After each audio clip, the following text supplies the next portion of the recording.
I'm Matt Bronger. This might help. I am not a doctor. This might help. I'm not a professional. Let's have fun. This honestly is a good time. Honestly, I got no idea what I'm doing. What's going on? Who are you? I'm Matt Bronger. This might help. The podcast. Well, let's get started. Let's just get right into it. I'm here. This might help. The only advice podcast that has ever mattered, and I have a fantastic guest on. One of my favorite food writers, which I'm very excited to have on. Esther Tsang is here.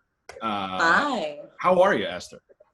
I am great. I'm fantastic. It's Thursday afternoon, and went on a bike ride yesterday. I went out and had dinner yesterday. Well, okay, well, let's get into that right away because how is your Is that obvious? No, you're glowing. No, how has your anxiety level been over COVID and eating out? Because me, I'm strictly outside. Were you outside? Outside, patio. Great. Courtyard. Okay. So technically inside, but outside. Yeah. Okay. And it was fingers crossed. Evan Funky's new place, and it was delicious. Roman style pizza, super thin, crispy crust. Oh, I'm so jealous. Yeah. Oh, for folks that don't know who Evan Funk is, he basically is kind of like the American pasta, or I'd say Roman food godfather. Would that be correct? Right. Right. Well, now Roman, definitely the godfather of Roman pizza here in LA.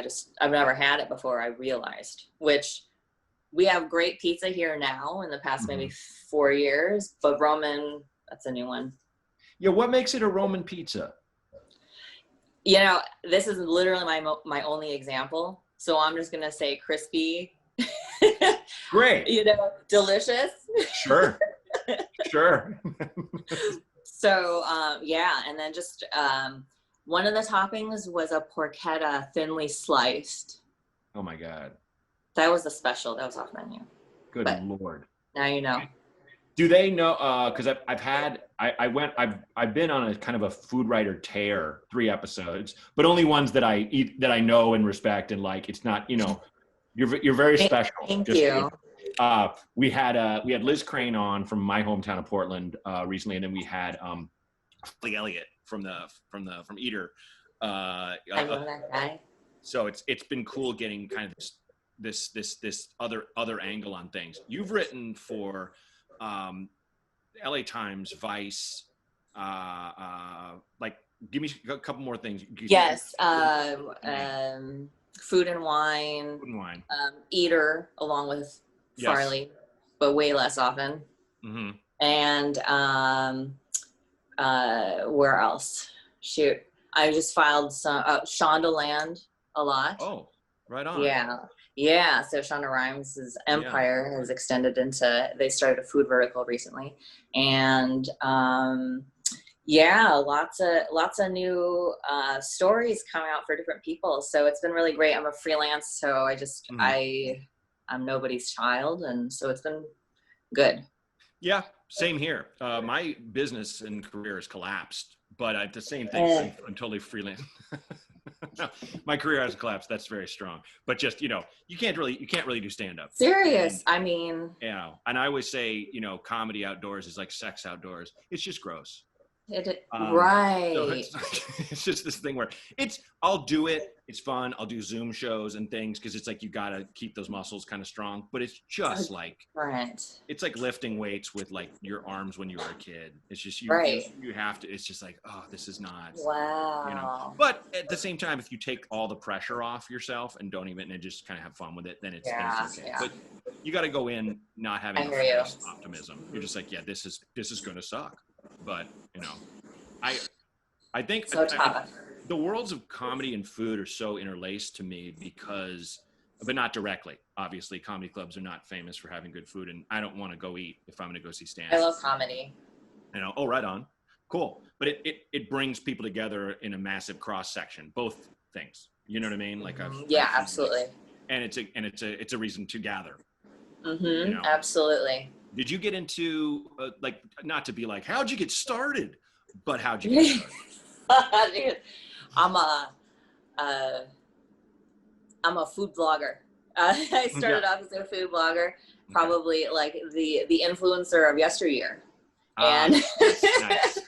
But we had the point and shoots. We were uploading, waiting minutes per photo to upload to a website, and then write a little paragraph what this was, why it was so great. So really, I cut my teeth on the blogs. So that was a sexy time. I remember that. That was definitely, I would do a lot of digging about, finding because I travel so much anyway, and my thing is always, where do I eat? Where do we get coffee? And that's the coffee, I love it, but it's a distant second. Yeah. And and it's always kind of like carving out where, totally. And it's so I'm sure reading your stuff back then without even realizing, who you were and things. Were you always based out of LA? Yeah, well, so I was born birth through 17 in the suburbs of Milwaukee, Wisconsin. Oh, right on. And then, so now I just crossed that threshold where I've been in LA longer. Yes. So it's just the two. And give me all the fresh cheese curds. Same. Anytime I go back, because I was born in Chicago. My parents left when I was 2. I grew up in Portland, Oregon. But I moved, I went to school in New York, college, and then I moved to Chicago, and that's where I got into comedy and stuff. And I was in Chicago for 6 years. So if I go back to Milwaukee, which I play a lot, Chicago, which I play a lot, other places in Wisconsin, Appleton, yes, Madison. absolutely. Madison's huge. Madison is I'm great. just like, there will be pockets of health, but just pockets. Totally. The outfit is made of fat. and things to drink, and exactly. It's keep you warm food all year round there. Absolutely. And Milwaukee better than I do, I guarantee you. Really? I just haven't I haven't gone back that often. And I get Chicago comedy and I'll go to Chicago, but maybe if I had closer ties to people I went to school with, there's a couple, but they might come to LA. So no, and I feel I love to go eat alone. Do you? I love it. Me too. It's actually my favorite. Is it? Oh, wow. At the bar. Yes. I have the view. Yeah. Does your bar serve food? That's how I get to know a place. Yeah. And I love being alone, surrounded by people. Me too. I will say, is it hard sometimes doing that as a woman? Because one thing I've found is that the thing is, you can't. Yeah. One big thing I lament is that women cannot enjoy a solitary drink like I can. Because they won't. They're not always. But I will say probably, I don't know, I'm just going to guess 50% of the time there will be a guy waiting for someone. No. Yeah. Oh, well then I'll join, because it's. Yeah. You must be. I kind of decide early on whether to just cut it off or yes. Okay. And then I'll totally cut off maybe even a minute into it. But no, that's because I've had practice. So yes. That's exactly right. Yeah. I will say, my wife and I had a kid two months ago, and she's downtown. She's downstairs right now being wrangled by my sister-in-law. My wife and I, just background, we drove 3,000 miles to New England to have the baby with the in-laws and yes. And right now, I'll show you a little something. I've never done this before, taking down the background. But I am in a house from the 1800s in Providence, the AC unit with the AC unit, but these beams. Yeah, the beams. All this weird stuff, and the beams are great. A haunted bed. It's this enormous place that because of COVID and everything, you can get Airbnb places for much cheaper. And this house is it's too big. It's a good deal. Good deal. But it's very old. So one plus of having a kid during this time is that there's no FOMO whatsoever, where I'm sure you're focused. Well, it's also like there's nothing to go to. I can't go to Oh, any you're right. restaurants, really. I can't. No, to the point of, because like I love eating alone at the bar too. I miss it. You know, if I'm I would be sure. like, I miss anytime it. my wife be like, I'm going out with my friends, I'd be like, fucking yes. Like maybe I'll hang out with my friends after, but I'm gonna eat by myself, have a cold drink, and then take, you know, an Uber to wherever everyone's hanging. It's so great. The fact that doesn't exist, you know, I'm just chasing this kid all the time. So that's not an option. Yeah. To miss more than you should. Yeah. I feel like you live in the trenches of the food scene. What is something that you don't think people pay enough attention to? Not to put you on the spot. Okay. When you're first getting or deciding that you love food, I really love, like, you're gonna definitely like listen to your friends as far as where to go. So I get it. Like if you're like still getting your feet wet and the whole thing, that's great. But I mean, I feel like it's good to try leading with something else as well. Yeah. But I know it's a privilege because eating out's expensive, and it's only going to become more expensive because people are underpaid. Yeah. So, I mean, like if you can find, you know, and cheap eats is just not a good thing to say anymore with good reason. You know what I mean? But if you're willing to expand your mind, there are just a lot of like immigrant places to just, I say take the failures as well as the successes if you can, especially if they're like in the lower price range and stuff. So I think context is always like something that's great to have. So, no, that's really well said. And I couldn't agree more. I feel like we put so often, and I've been guilty of this as much as anyone, we tend to, this is my wedding day and I'm an asshole, meals, you know, like everything has to be perfect. What? You dropped a knife? No, it's ruined. No, Mom, you know. Like everyone bridezillas their experiences, and it's just that's why it's. I mean, have we had anything as you could say this as big as social media? You know, that's as good and as bad for us. But on a micro level, Yelp, where you have chefs that are like, "Boy, it helps, but man, I hate it." You know, and restaurateurs. I can't imagine running a restaurant business. It's the hardest thing there is. And then you have one dipshit who's like, you know, the so-and-so, you know, like a guy cooking in the kitchen was sweaty. Yeah. Me wrong. It's like, what? And then 1 star, you know, just this BS. Boom. Yeah. Like career's over. Cause I hate that Roman emperor-ing of all of it. It's not, I mean, like, and you're starting off antagonistic. You're already like, yeah, exactly. You're looking for a reason to be. Yeah. Why are you here?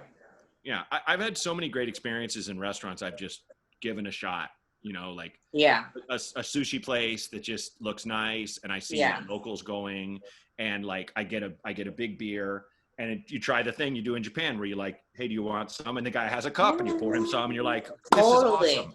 You know? And it feels good. Mm-hmm. Which I'm sure is illegal. It's probably illegal under like LA regulations. Right. But I mean, for Japanese restaurants, that's what you do is you got to like. Exactly. People. Yeah. But yeah, I should know whether it's legal or not, but I do. Oh, no, I don't think, look, no one's enforcing it and who cares? But I kind of love the fact that it's just like that he doesn't at all, you know? Like totally. No, totally. It's, I love places that are their own dominion, you know, that are, we run things just like this. Yeah. You know, even I like a little rudeness. If someone just gets mad at me for coming in, but the food's good and all that stuff, it's kind of adorable. To have. Or just like, this is my first time here. What's your most popular? And then you can just move out from there. That's exactly right. And you learn the ropes that way. So. Now I noticed when you posted, said that you're going to be on the show, someone who follows you on Twitter was like, this is awesome. You give great advice. Oh. I always ask my guests if they get asked, like, do you get asked advice if people want to ask? Because the thing about this show that I hope makes it different than like other advice shows is like, I never hear these messages. Renee, my producer who you met, Okay. he culls through them and goes, oh, let's do this one. Let's do this one. And so, you know, we might get some serious ones. We might get like a funny one. When Liz Crane was on, a dude was asking, like, when you put the toilet paper roll on, do you go over or under? And if you say under, what's wrong with your brain? And would you date someone that did under? You know, things like that. So it's just, you never know. But anyway, long story long, do people ask you advice? I feel like I'm one of the last people to know things. So it doesn't feel like people actually ask me for advice, but if I feel like it's a high level, you know what I mean? Like it's they think it's in my wheelhouse. So I guess industry specific, but also so not like so much personal stuff. Yeah. The only person and probably I think my favorite response was Aparna Nancherla, who's a very funny stand-up, who I go way back with, and her thing is she's very kind of quiet and on stage but really biting humor. But she said, like, yeah, I think people ask me advice because they know I'm just going to be nice every time. So like, that's really hilarious. That it's just like, you know, it's just that, I mean, that's what we all want. We're all like, look, totally. I know my doctor said I have to do this, this, and this, but what if I did this? And, you know, like we always want something away from the hard truth. So, I mean, you know, maybe people are not asking you advice outside of like food because you're way too real. You know, I know like half of the advice probably comes through in my face. Like I can't hide. I mean, I love that, especially as a comic. I love people who can't fake laugh. My friend Henry, he can't fake a laugh, and we used to wait tables together. And I remember the manager of the restaurant would just say the borderline offensive, whatever jokes. And you know, everyone's like, I want to keep my job. And Henry can't. He's just staring at him. And then I remember the guy, his name was Neil, would be like, just like, Henry, you gotta give me something. Because in his mind, it's like Michael Scott syndrome. He thinks he's their friends. He thinks he's hilarious. Yeah. I gotta love the fact that you're just like, you know, like back to what we're saying about a guy sitting next to you at the bar. I could see you being like, I'm afraid not. No. And you just one stool down. Yeah. You know. I would move there. Well, there'd only be 3 anyway. I'm thinking about the math of this already. Right on. Of course. Yeah. Well, okay. On that note, we want to do. You ready for the first call? I'm ready. Give it to me. Renee, roll the first call. This is Michael here. I could use advice, actually. I've been thinking a lot about a decision I made recently. I decided to break up with someone that I was dating for about a year, mostly due to we were like living together and 24/7, and it was kind of getting to be a lot. So kind of just naturally, I guess, separated. Well, I guess I initiated it, but I was just wondering if you have ever gone back to an ex before, because I've been thinking about it lately, and just I was thinking if it's a good idea or a bad idea, if you have any experience there, like if you dated someone, broke up with them, and kind of got back together, was it a good experience? That, you know, that's it.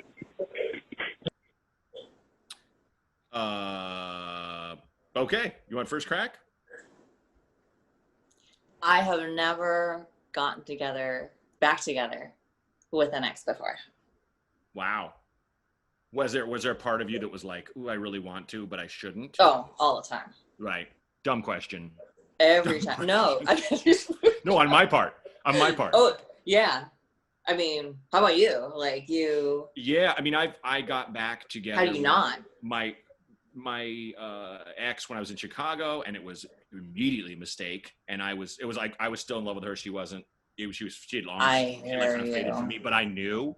So it was like a weird, unhealthy feeling. So when she broke up with me, I was like really sad and dramatic. But it was like, you know, a week later, I was like, yeah, she did the right thing. We never. Yeah. But I mean, I'm also my situation is very bizarre in that I married my ex-manager. She kind of discovered me, and that's a thing. And then we kind of built our careers alongside each other, and she had all these great people she signed and stuff. And then we had this, she was about to get married. We had this on again, off again thing. We'd get drunk and hook up. And I went to her wedding. And this is probably top 10 drunkest I've ever been, and I have been drunk a lot. But it was like I had this kind of continual paralysis. Oh, your sound went out.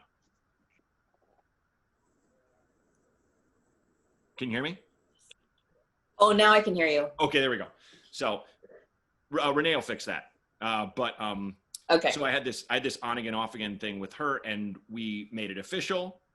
Then, then like I was kind of shit. Like I was just like, I don't know if this is working. Blah, blah, blah. Yeah. And so probably twice I broke up with her, and then we got back together, and not working together was the secret sauce. And I'd also I took the plunge, and I'd never lived with a woman before that I dated. I had female roommates that was completely platonic, but then after we started living together, everything was, I won't say it was all gravy, but it was just oh yeah, this is how it should have been all along. But I don't regret any of it, because we have Rose now, and we're great. So to answer his question, my instinct is to be no, there's a reason you broke up. But from my perspective, my dumb shittery helped me get here. So, totally. It's you never tough. Really know. You don't. And I think, speaking to that guy, just as a guy to another guy, just be really careful you're not just doing the thing where you're I think I can do better. I think I can, I want to play the field more. Because it's just, it's a cold and brutal ground if that's all you're about. If you think, when you're with this person, then it's no, this feels wrong. Okay, great. But if you have emotions for this person, if this is someone you feel comfortable around to the point this could become home, that could be someone you go back with. But that's the biggest trap we all fall into, is where we think we're all so fucking awesome, as guys. I mean, it's just, and that's societal entitlement that we're born into. So my theory, speaking also speaking as an only child, I was the poster child for that, even though I was born without a chin, and what my wife described as a pedestrian penis. What if my mom listens to this? My wife's funnier than I am. But so I mean, I hope that helps you, man.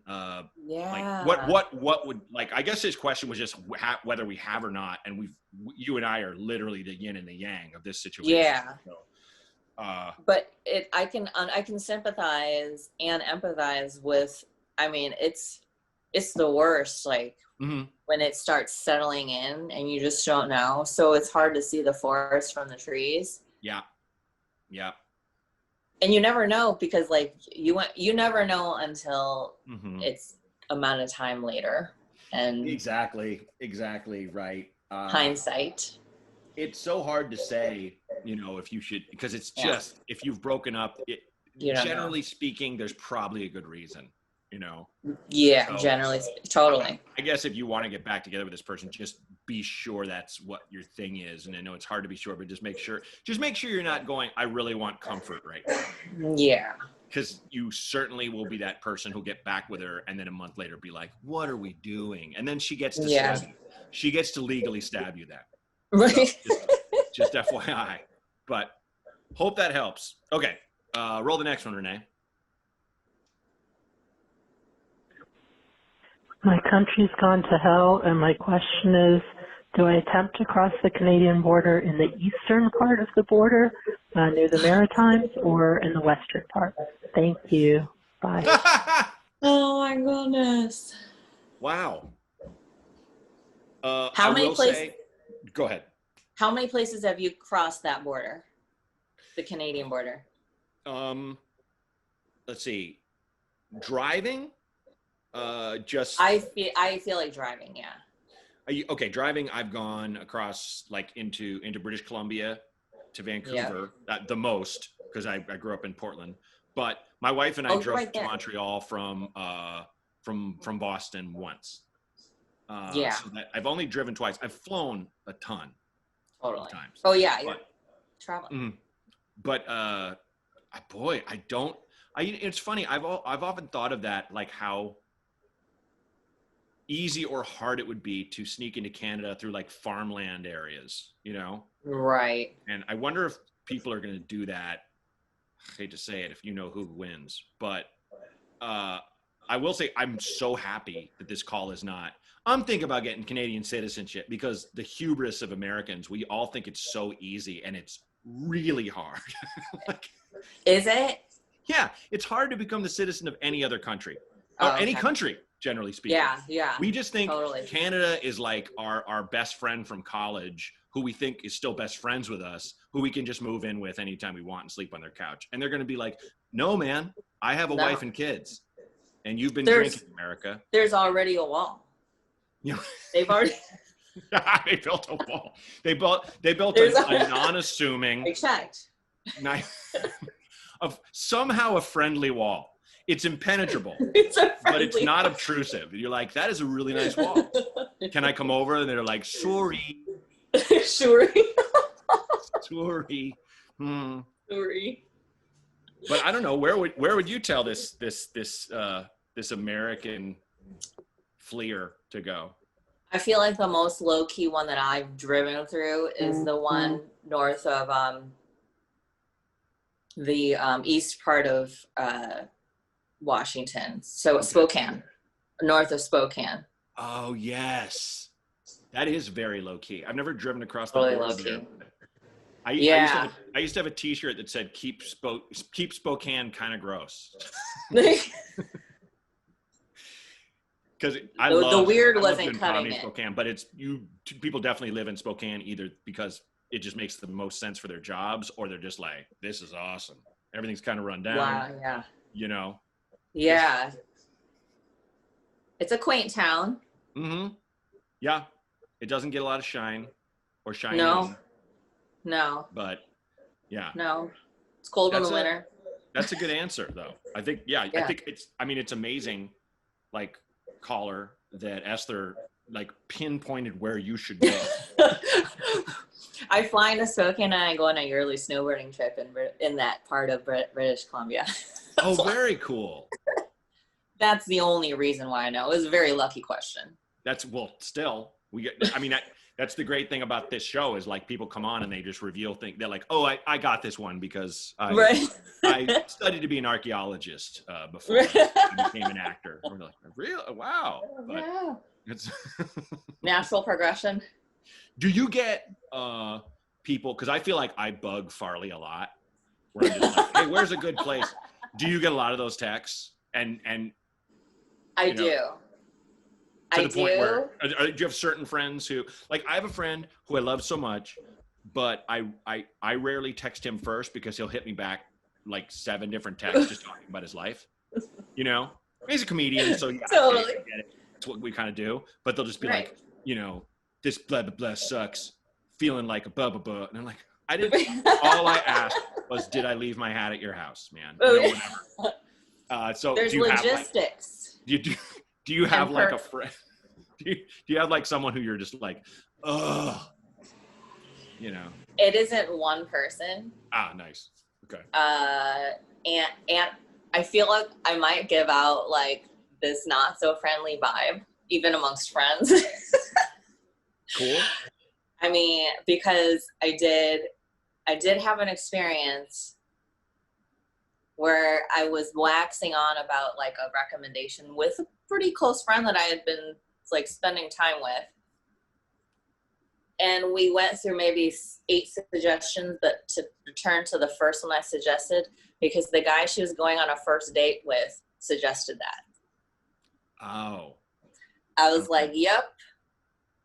So I'm just saying, my advice is not always that valuable, man. Well, that's fair.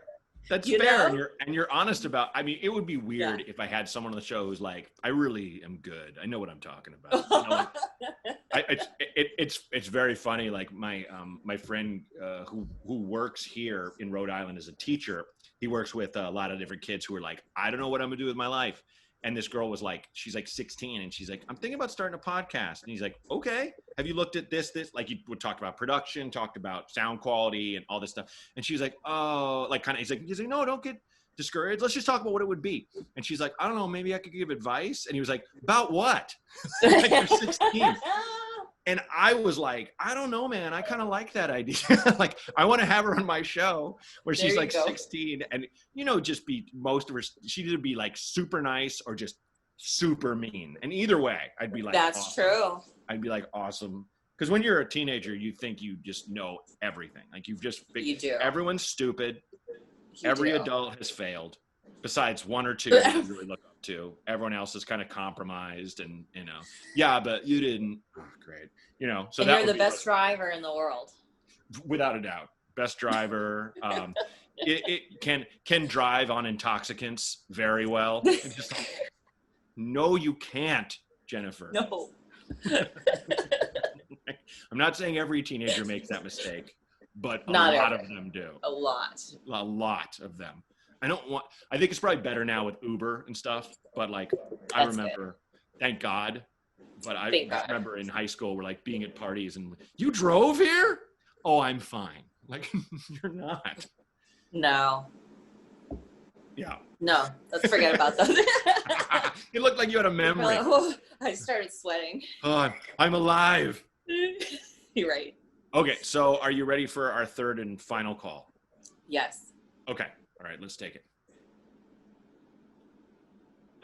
Hi, Matt.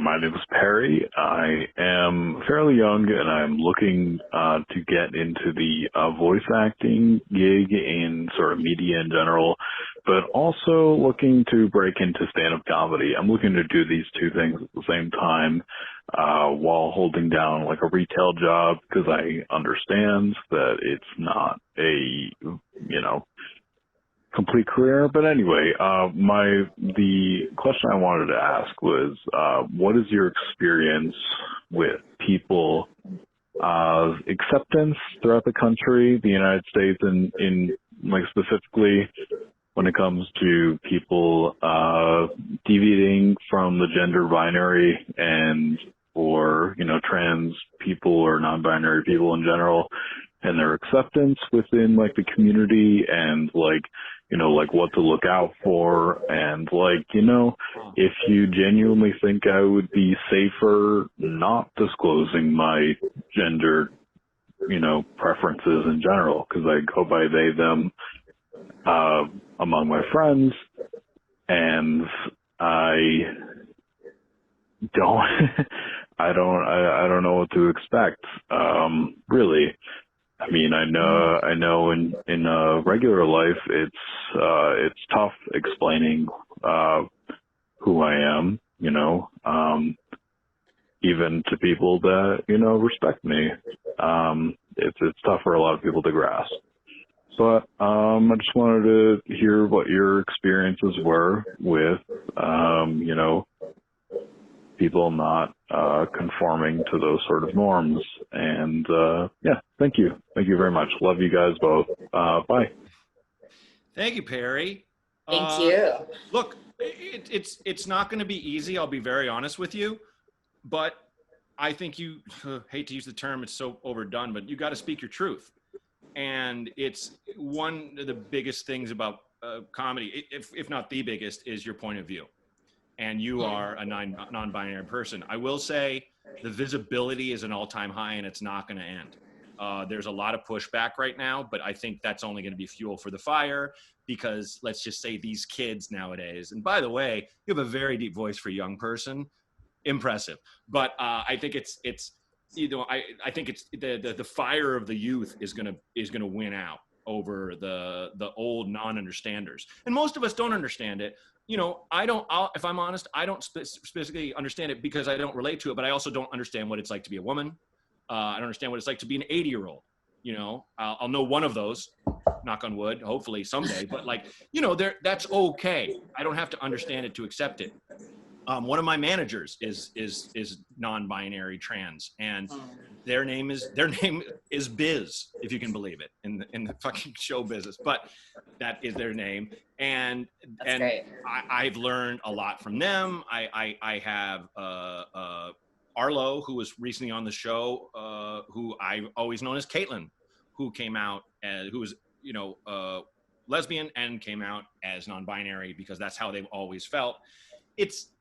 There's a lot of that going on, and you would be very surprised, Perry, the amount of small places that I've played that I've found the local trans person and had them open for me. And I kind of do that because I'm a fucking white dude and there's a billion of us. And I do have empathy for my brethren, because it is right now we are in what the business called diversity is king. But we're a part of that diversity. You just have to, your job is to make your shit as good as anybody's, and that's how you stand out. Because I'll guarantee you right now, and not to shift and talk to, straight white males like myself, no one's going to be like, ooh, a trans person, throw them on stage. I don't care if they're funny. That doesn't exist. This is a meritocracy that I work in. And I mean, I've had these amazing trans and non-binary people open for me, and they get as many laughs as anybody. There will be some clubs where there's pushback. There are comics who just will always say, well, what the fuck, what are you, kind of thing. That's always going to happen. But at the same time, you kind of got to grin and bear it, and just make sure you're physically safe. Make sure you're someplace you feel supported. It's going to be a tough road, but you want to find the things that make you stand out anyway. And that's honestly going to make you stand out, but it's scary. So to your question about voiceover work, I don't know. I've been the voice of a few cartoons. I have a VO agent. It's a really, really, really hard field to break into because there's a ton of people doing it. The great thing about comedy is you can do it almost anywhere. You can do it online now specifically and almost exclusively, but there are outdoor venues, blah, blah, blah. The world will come back. So I think it's really easy for me to say to Perry, but I think you have to be brave. And I think you have to talk. I mean, it kind of goes with and I swear to God, I'll let you talk, Esther, but no, let's go for it. Yeah. It goes back to when I realized people want you to be as funny to them as you are with your friends. You want to be as comfortable with a 1,000-seat theater as you would be at a table of friends at a bar and you've had a couple drinks. Ideally, that's not really going to happen. You're going to have a little stage fright, blah, blah, blah. But at the same time, you kind of want to be that person who, even if you're shy, you're going to just here it all is, I'm letting it all hang out. And Perry, I think your experiences, I mean, even if you just talked about that, just talked about how, open with that in certain, middle America and southern towns, how scared you are, and at the judgment. But I think more often than not, you're really going to be surprised because people like variety. People like different viewpoints. And as much as we're getting beaten over the head with cruelty and hatred and we're deviating from the norm, and I'm not just going to talk about Fox News the whole time here, but I think most people I meet are very kind and are I'm not talking about drunk people in mobs, which unfortunately is where you're going to have to do comedy to sometimes, but individually, face to face, not online, there's more acceptance than you might expect. And I'm just speaking as someone who goes all over the place or used to. But Esther, what are your thoughts? I mean, find your mentors, and it's hard when there's not that many, and in your identification as to look up to. But if you can, and just become friends with others, and just build a community somehow, whether profession, race, non-binary groups and stuff like that. If you can find those support groups, I feel like that's a huge thing. And then you can find your creative people within those communities as well. Yeah.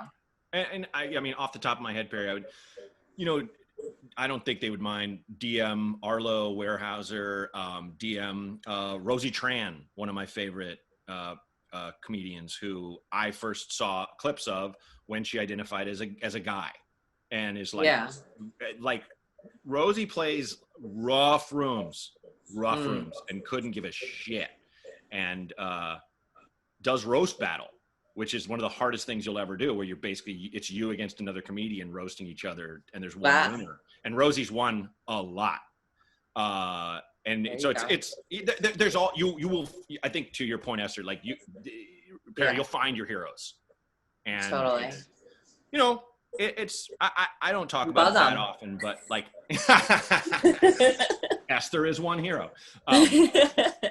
You know, I had a bit on a special in 2011 where I made an offhand joke about like how Chicago was so cold. I'd walk outside with a t-shirt and my nipples razor holes in my shirt, and the line I would say is, "I look like a fat tranny," and I just threw that out there. And I had a transgender person reach out and go, "Look, I really liked your comedy, but that hurt." And we got a dialogue. And the thing is, I forgot I even said that, because my style is like story based, and I'll go here. But it's just like, that's a word that I didn't think of at the time as offensive and stuff. And there are people right now who are listening who are just like, "It's not, stop it. Comedy, you can do anything." And it's like, yeah, but if I don't have to shit on, there's so many better things to shit on, you know, than someone who is every day, they, by some people, they're looked at as a mistake or someone mentally ill, you know what I mean? Like, absolutely. You know, so yeah, I'm just saying, like, we're all on learning curves. And absolutely. I like to hope that more of us than you'd imagine are kind of veering into the area of kindness, right, and acceptance. So, you know, Perry, you're young, but I do think, especially in this age of the demon known as social media, they live off our imaginations getting the best of us. They make money off of that, and our anxiety. And are not, you know, the fact that you're not interacting with human beings, especially right now, you know. So, you know, just try to find the brighter side and make sure you're not talking yourself out of. I would hate for you to go to swallow the bile of pretending to be someone you're not on stage, because it sucks. It's really, we've all done it, and it sucks. You know, I mean, Esther, have you had I don't know, like, have you had pressure in your occupation where someone's like, "You know who I like? You should be like that." You know, like, say, like an editor, or "Why don't you write more?" Like, just spitballing, I'd imagine you get something. So do you write about Asian food a lot? You know, or absolutely. You know, absolutely. Or like, "Why haven't you written a cookbook already?" And I'm like, "Have you read my stuff? I don't even cook." Yeah. You know, stuff like that. Yeah. Or, "Why do we have a book deal already?" Or whatever, you know. It's like, I like where I'm at, but I'm not closed off either. But I'm kind of like, "But you don't even write." So it's a really interesting to get advice. So, you know, you definitely always have to consider the source, and, you know, find people you trust and feel comfortable opening up yourself to. Because they're, you know, that's where those are your safe spaces, and learn where they are. And unfortunately, it takes some risk and trial and error, but if you find them, you know, it's good. It's a good thing to keep growing and get braver and build confidence. That's exactly right. Well, that's all the calls. Is there anything you wanted to plug before we? My website has all my clippings if you would like to read what I wrote, and that's estarla.com. All right. Just Esther LA. And I mean, I really appreciate you coming to the show, and I really love the fact that we hit it off. You know, like, I feel like we should kick it. Oh, good. You know, I would love to go and eat something, and, you know, sit at the bar together platonically, and just, you know, just hang. Yeah, like I would love that. Like a couple of food bros, you know? Yeah. And just, that would be amazing. Sure. Well, I wish you the best. And honestly, thanks again. And good luck with everything. Thank you so much. You know, thanks for having me on. You bet. Hey, thanks for listening to This Might Help with Matt Bronger. And I'm not just thanking you because I'm Matt Bronger. You're special. You listen to a goddamn great podcast. Listen, if you like it, give us a good rating, post about it, tweet about it, write on Facebook. This thing's awesome. You know, it's shorter than most long-winded advice podcasts that are way up their own ass. I'm not going to write your copy, whatever you want to say. But if you have any need for advice, I got some monster guests coming up. Just call me, leave a message, 323-763-0228. Again, that's 323-763-0228. God bless you. This Might Help with Matt Bronger was created and hosted by me, Matt Bronger. Produced by Outer Circle Media. Executive producers Matt Kleinschmidt and Robert Kelly for the Laugh Button Podcasts.